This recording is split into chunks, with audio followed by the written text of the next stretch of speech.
Hi, welcome to How to Leave a Cult. I am Brooke Walker and excited to be here today.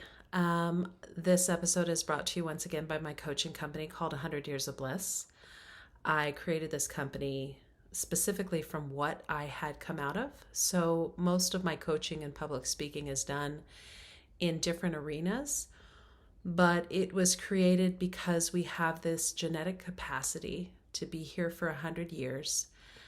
And I want to make sure that I live the rest of my life making the most of every day. So that was kind of where I decided to create this company, and teach other people how to do the same. Recapping a little bit about last episode. Last episode, we talked about the moving of where we lived. Multiple times talked about how we stopped going on vacations, talked about the spirituality game where Trina and Steven's kids and their family were all kind of elevated in a hierarchy because they were more spiritual. So it was this consistent thing where because they were more spiritual, they had earned more things than the rest of us, regardless of the fact that many people in my family were born there. And this was something that was still said after 15 years of being there. It was still regularly thrown in our face. This week, we are going to talk a little bit about how the cult began to migrate. We're also going to talk about the changing of families. It's really something important that I get into and that I explain a little bit because it was something that happened all the time and had a huge negative impact on me. And I think it had a huge negative impact on a lot of people. And we're really going to begin getting into the meat of things. At this point, age-wise, I am probably between 11 and 12. So, and I also am going to briefly touch on the lawsuits. We're going to start getting heavily into the lawsuits as I get a couple years older, but one of the lawsuits had already occurred. And when we used to go into school, different ministers and teachers and different parents would come in and teach us different things throughout the school year. Which is how I ended up learning about one of the first lawsuits. And I was told it was a lawsuit, but honestly, I've done a lot of research and I can't seem to find it. So this is just based on what I had been told. So one of the points, Steve Wrench, who was one of the ministers and was married to Marlo, comes into the school and starts teaching us history. And we do a debate. And during this debate, which got very heated because two of the kids in the class both took different sides. And, it was just a school thing, but it gets very heated. And at the end of that, one of the other kids had to write a paper because the debate was on the Civil War and the North versus the South. Okay? And if it was okay for the South to leave the United States, just like the United States had left Europe. Okay? So this is our whole learning history thing, but we're debating all these different issues, right? So one of the kids at the end of that, he has to write a paper about people who have left the church. And if it was okay for the South, again, absolutely ridiculous.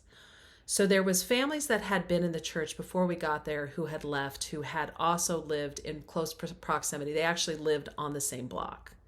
I don't know if they lived there because of that. But what I had heard is that there had been a lawsuit with them, that they had sued the church because of the amount of people that were living in homes on that particular block. Because like I shared, there was multiple families living in houses. And so my understanding was there had been a lawsuit about that. This was before they had left, before we had ever came to the church or moved to Arizona. So that was some history that I found out about in school. Because while I was in school, we would regularly have to write papers that were based on things that we were being taught that were, they were teachings in the church. So this is how we got taught it on a regular basis, because I was now in the age of 12, so we would have to go to trances. Occasionally we would go to processes. And the processes, it's not that we were necessarily involved, it's that our parents were there and we were encouraged to stay and understand what was going on, regardless of the severity of the information that we would learn. And then being in the school, we would often be told to write different papers on things that were in the teaching. And so that could be something like, my sister was told she had to write a paper on why I'm in my victim energy. And she still has it. And I'm hoping to have her on the podcast and read that to us one day. Another one was, if I had to choose different parents, who would I choose? Because one of the things we were taught is that we had chosen specific parents so that we could learn lessons from them. But that was one of the things, like I've shared, people would choose different people who needed to still work out things with their parents would have to choose somebody else to act in as their parents while they were in the church. And so Trina and Stephen did that regularly. Like I had mentioned, the one guy who came and he was all of a sudden our brother for however long he was there. And that was very common. The other thing is, and I shared this as well, like if relationships were broken up and new couples got together within the church, it was always encouraged that they all had to work together and figure that out and still remain in a kind relationship with those people. And the males in those relationships would father the children of whatever woman they were now in a relationship with. That, in my opinion, was one of the more damaging things that happened over the many years, because what the men would also deny the kids that they had. So Stephen Camp did this. So he had, all the kids that Trina had before they had gotten together, which we talked about that a couple episodes ago. But then there was 2 other men who became his sons as well. I think that they were young, maybe young 20s when they came. They came before us. I don't really know. But Scott and Billy also became Trina and Stephen's kids. So they were not their birth parents or anything. They came to the church from a group, I believe they came from Colorado or Chicago. There was, not sure which one they came from. But anyway, so they came and then they became their kids as well. And Trina and Stephen treated Scott and Billy the same as they treated Marlo and Lane and Shelby and Summer and Jessica. So now they're their children as well. And they were not the only ones. There were other ones that came in and out that would become their kids. And the same thing would happen to anybody at any given time. They would take children on, and that would be their child at the time. So, and we would begin to learn these things because of what was going on in the school, going to church, and church being either the process or trances, where Trina would trance ran. So now I assume that this particular lawsuit is what began to promote this, but sometime around this time, there was also a group of houses that was owned outside of Payson in Tonto Village. And uh, one of them being Trina's childhood home. So her and her sisters had ownership of that. But there was, in the beginning, at least two other houses by the time we came that they owned as well. So there was three different houses up there. We would go up there during the summertime for fun. It was beautiful. It was in the woods. As kids, we could run around and play. But I don't know if it's because of the tensions of the things that had happened in the neighborhood in Mesa, but slowly people began to start moving up towards Payson on a regular basis, and they began purchasing more homes up there, and that began to be the area that the members of the church were moving towards. So much more remote. And this is outside of Payson. So this is probably 15 to 20 minutes outside of Payson. As this began to happen, little by little, different people would begin to move up there based on obviously whatever Duran told them to do or what came up in a process that seemed appropriate for them. Us as kids, we would travel up there regularly. Trina and Stephen moved up there at one point, but they still had a house in the valley, and their kids kind of would go in between as well. During that time, Jessica, who was about my age, but a year or so younger, she ended up meeting a girl up there named Mary Kennedy.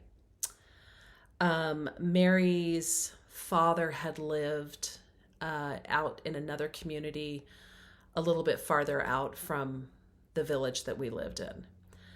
And so I don't know if they met at school. I don't know if they met at the local store, because there was a store and a bar in the area and a restaurant called the Double D. But they spent a lot of time with each other. And so as she became friends with her, she started hanging out more and more and more. So when we would all hang out, she would be a part of that and stuff. Slowly, one of the things that Trina and Stephen would always do is promote more people coming in. So as she played with them more often, she started spending more time with Jessica, going to school with her, probably staying over on a regular basis. And next thing you know, and she was 14 at the time, so I was 12, she is going to be a part of the church. Now, you're probably thinking, whose parents let somebody do that? And it's like, well, people who have incredibly fucked up lives and incredibly fucked up backgrounds. So her father, I don't remember all that much, but her mother was kind of out of the picture by then. Her mother was very dysfunctional. And she, at 14, was incredibly dysfunctional.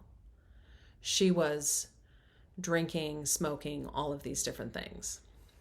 So before she showed up, not to throw all of this at her coming, we as kids had started smoking. And I remember the day that Jessica and Allie took me to the park, and we sat under a tree, and they pulled out cigarettes and they said, yeah, we're doing this. You should do this with us. And wanted me to do it with them so that I wouldn't tell on them. And I did.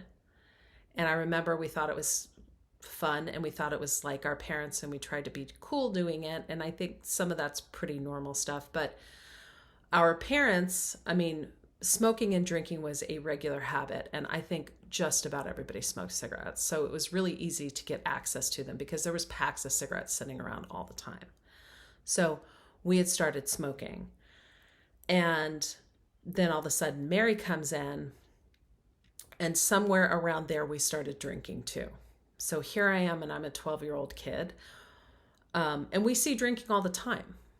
I would say probably most evenings people are drinking, and they're definitely drinking on the weekends. They're definitely drinking when there's parties, and they're definitely drinking whenever there is a process. It was very heavily promoted. And during that time, there was also a keg that we had access to always be able to pull beer out of. And there was usually like a kegerator, that you would put a keg into. So we would, and that almost always had something. And after events, it always had something. So we started drinking and smoking. So Mary comes around the same time. And because she starts to come in one of the processes, she was expected to choose parents. And so she decides that she's going to choose my parents to be her parents. So now my parents have decided, because of this, that they have to take her in. And so now she's my sister, and she is our sibling. And so it's like my parents just were expected to take her on like she's one of their own. And they did.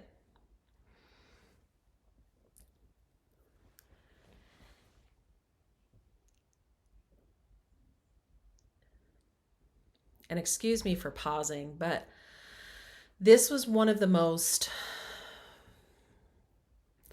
difficult young people that you could ever meet.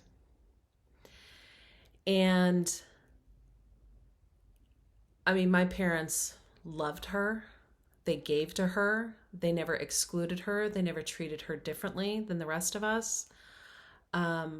Me and my sister, and my brother was still little, and my little sister was, still very little.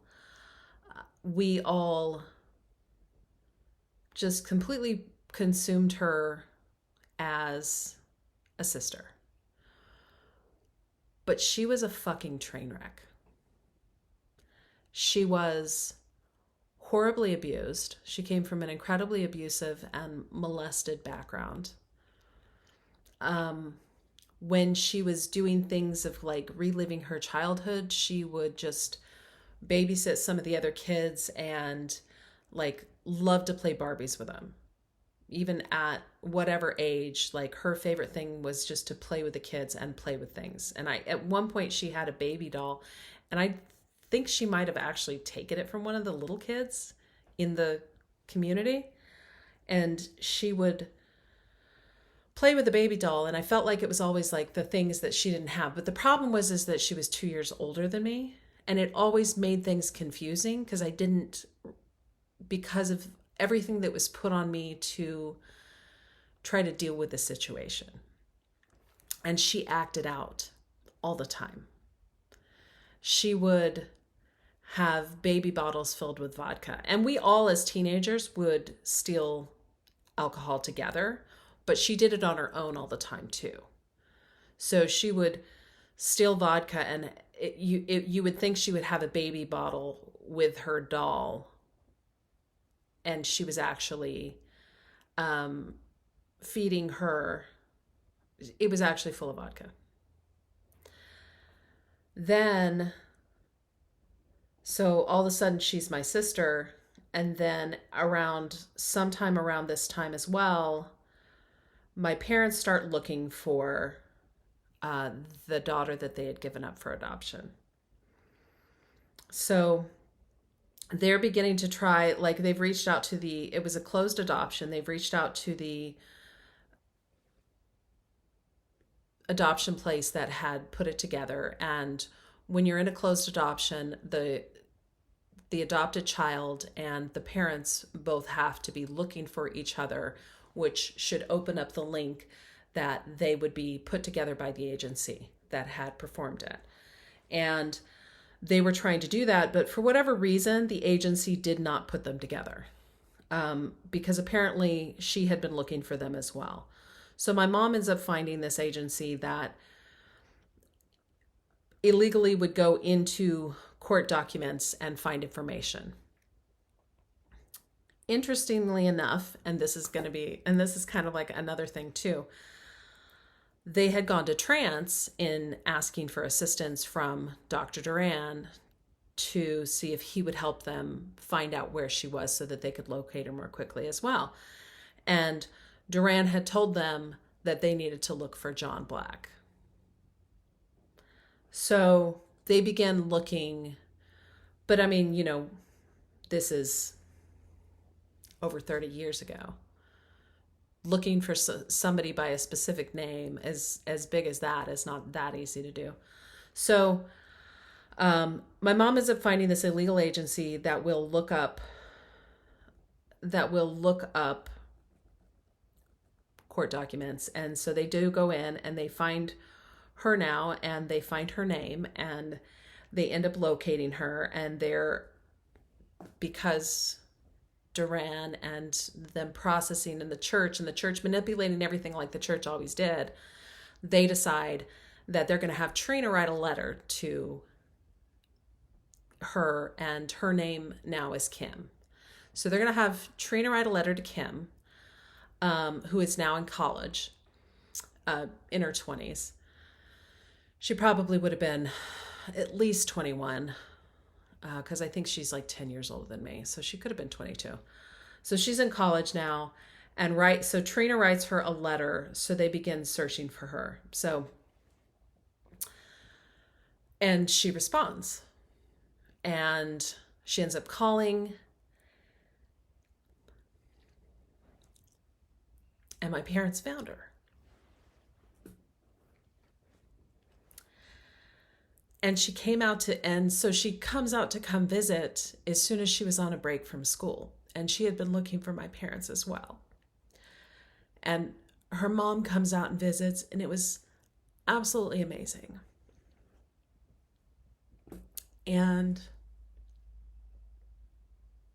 But we're also in a cult. So it has to come with all these insane, crazy, dysfunctional things that only a cult would do. Okay? So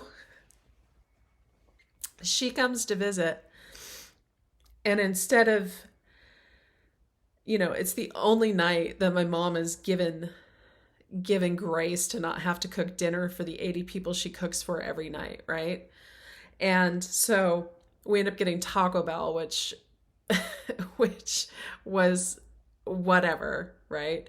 We end up getting Taco Bell so that my mom doesn't have to cook the one night a week that she normally has to cook for 100 people.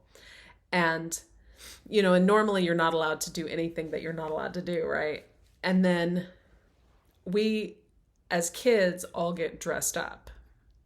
They parade us out one at a time. And not just I don't know if we got new clothes or something like that, but it was definitely extra, like clean us up and did our hair and makeup for my sister to show up, right? And then they parade us out when my sister gets there. We don't go pick her up. Trina's son goes and picks her up, right?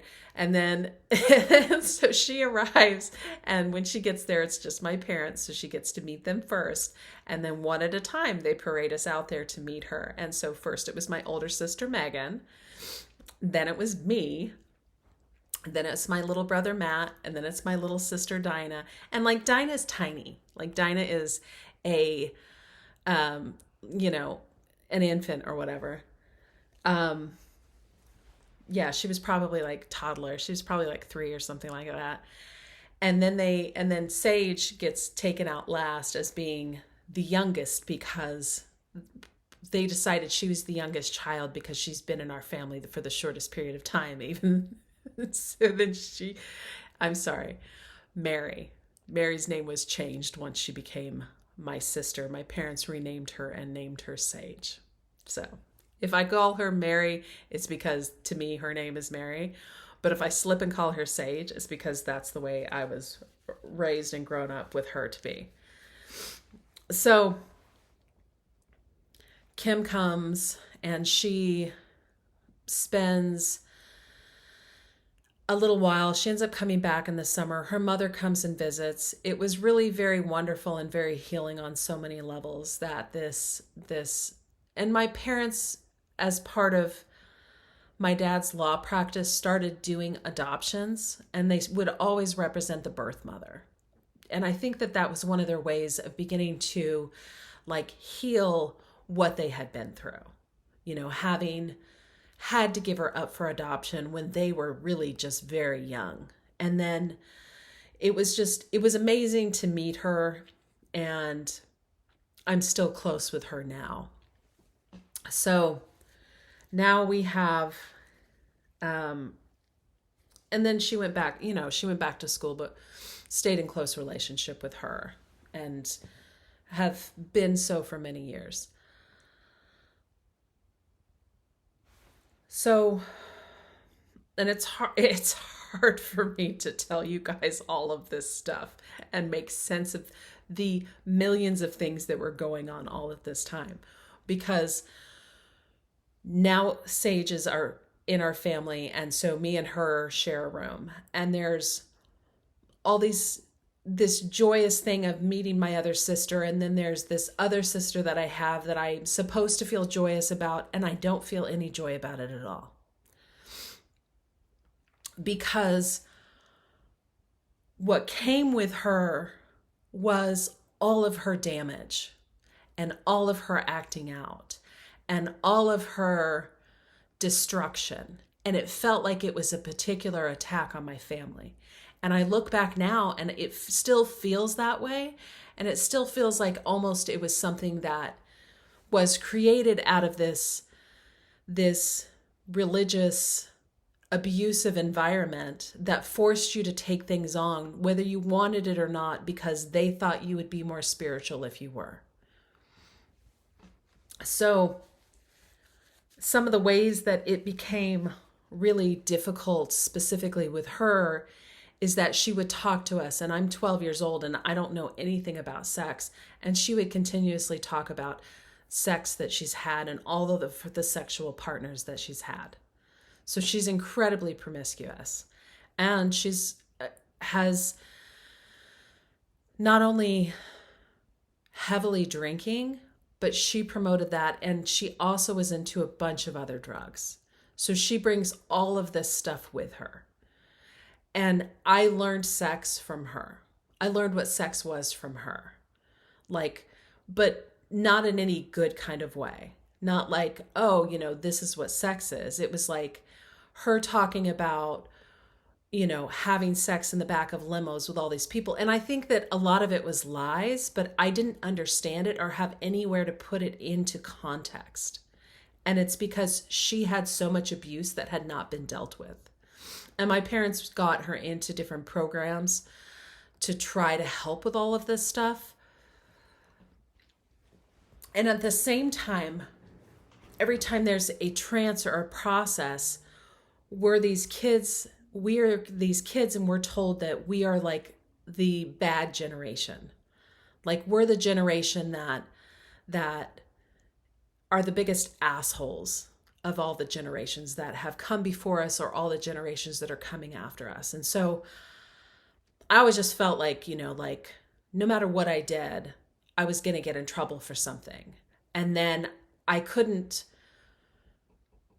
tell anything on the other kids in my generation, because if I did, then I was just the tattletale. And so I always you had to go along with things, and there was no safe space.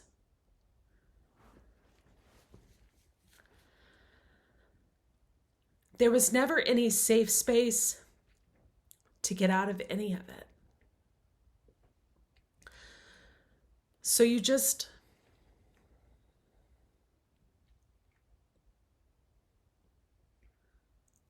shove it down. And you begin to just perform at your best because you don't know what else to do. And there was nothing else to do with it.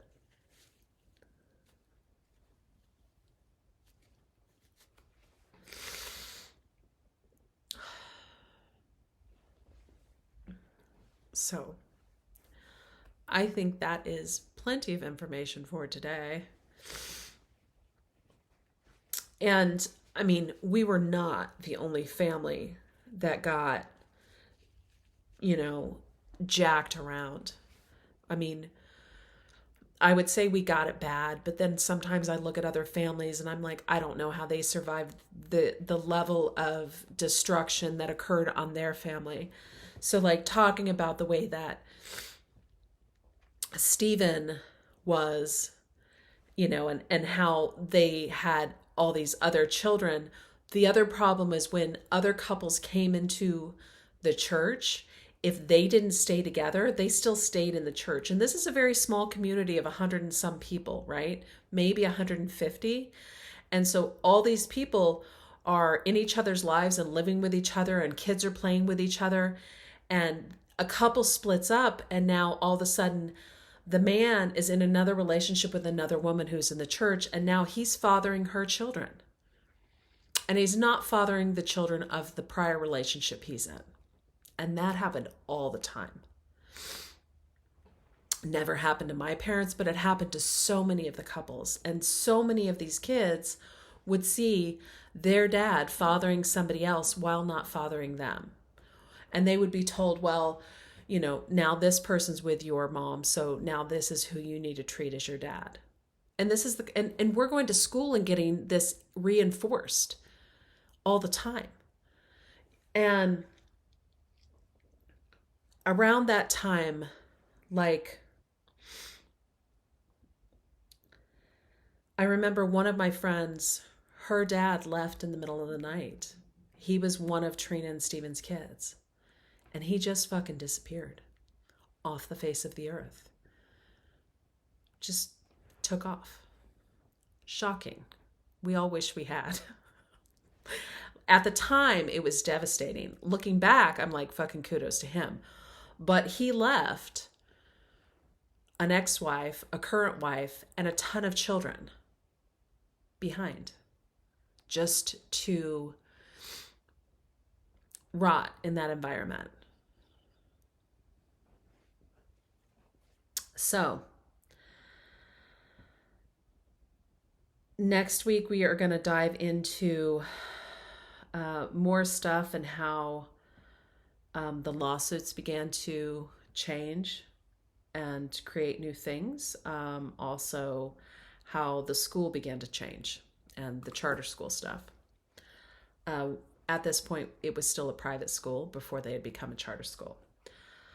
So make sure you tune in to the next episode if you're interested in hearing about all of that stuff.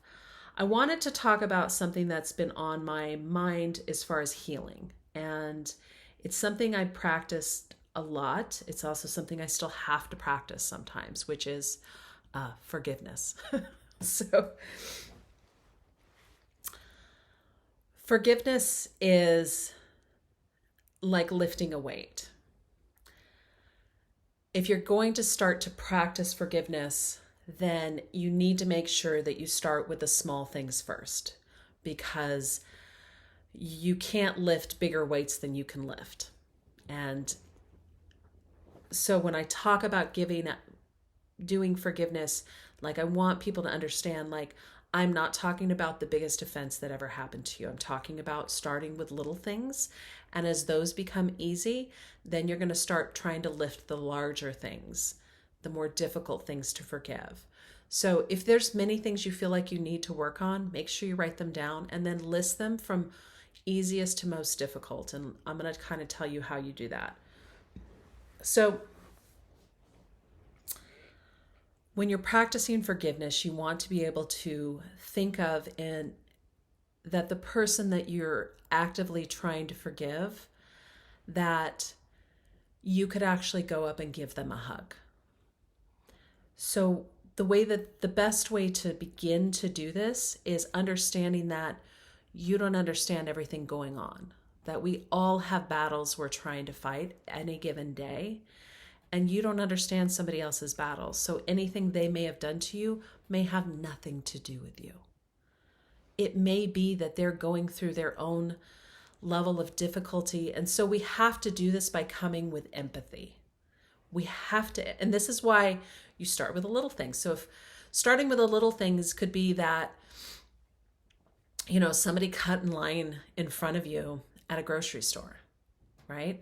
The initial reaction to something like that is that somebody is doing something offensively to you, and that that person must be a fucking asshole, or that they're rude, or that they're thoughtless, or that they're unkind, you know? And maybe none of that's true. Maybe this person is an incredibly kind person and they didn't see that you were there, and they didn't notice, and maybe they didn't notice because they just got some tragic news about something and they're not as present as they normally are.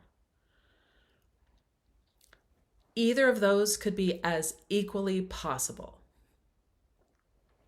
I know there's times I have probably cut somebody off, and I hope that those people are not mad at me about that, because it's not something I would intentionally do to hurt or do wrong to somebody. Now, as we get into the deeper levels of forgiveness, this is going to be harder because it will look like there's people that you're trying to forgive that intentionally did something to you. One of the ways I was able to do this is a really good book. If you want to work on forgiveness, a phenomenal book is Viktor Frankl. He was a Holocaust survivor, and Man's Search for Meaning is the name of the book. When I worked on forgiveness, I began searching anybody who has dove into that subject, because I realized that there's people who have been through worse things than me who have managed to find forgiveness in their hearts. And I want you to understand that when you can't forgive somebody, you're the only person getting hurt. Most people never know that they hurt you. So you staying in a place of being upset and angry, it hurts you more than you letting that go. So practice forgiveness for yourself. You don't forgive them for forgiving them. You forgive them for you. You don't ever have to let that person into your life again. It may not be somebody you even know. So you're practicing forgiveness so that you don't sit in a place of hurt and anger and something that is going to make you feel toxic. So how you do that is you begin to find ways to love people and have empathy for people. And just what I used to actually do is I actually used to imagine my heart and sending love. And I started it with the little things, getting cut off by somebody bumping me, somebody doing, the little things. And then you get into the little bit bigger things.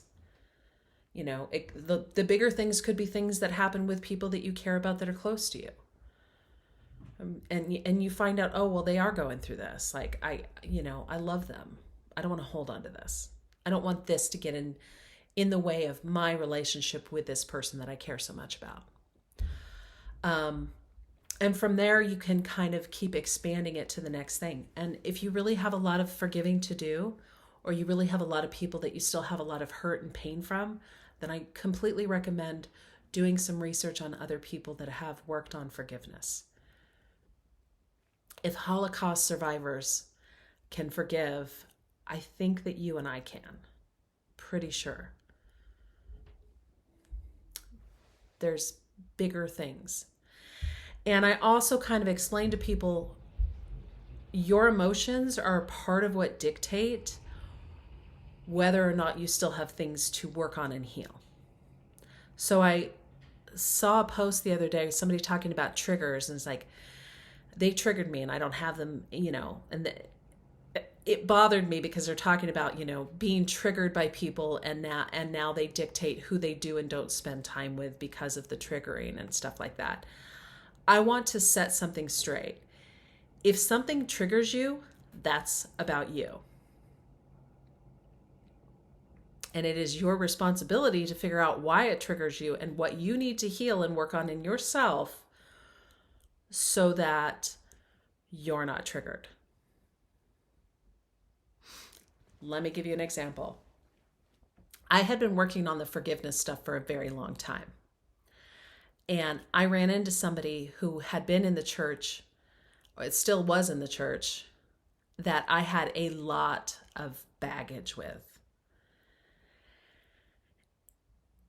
And I had been practicing a daily thing where I would imagine that prior to running into them, I would imagine that person every single day, and I would imagine sending love to them, which in the beginning was really hard to do. It was really hard to send love to somebody that I don't love and I don't wish well on. It was very difficult.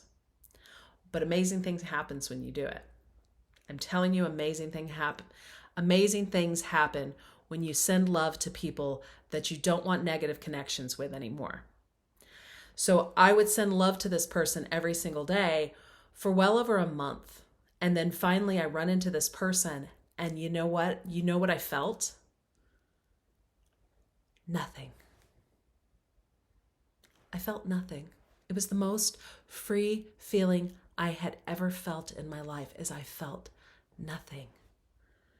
I wasn't angry. I didn't have anxiety. I was nothing. It just didn't have an emotion. I wasn't triggered. I didn't feel like I needed to do anything. I didn't feel like I needed to run and hide. I felt free. Practicing forgiveness helps you feel free. Don't know who you need to do it with. Start with the small weights. You don't have to do them heavy, and go from there. So hope you guys have enjoyed this episode. I'm going to ask this again. So if you haven't done it, please give me a 5-star review on Spotify, on YouTube, or on Apple Podcasts. I would love that. I would appreciate it so much. Trying to grow this and get out there. So thank you. Bye-bye.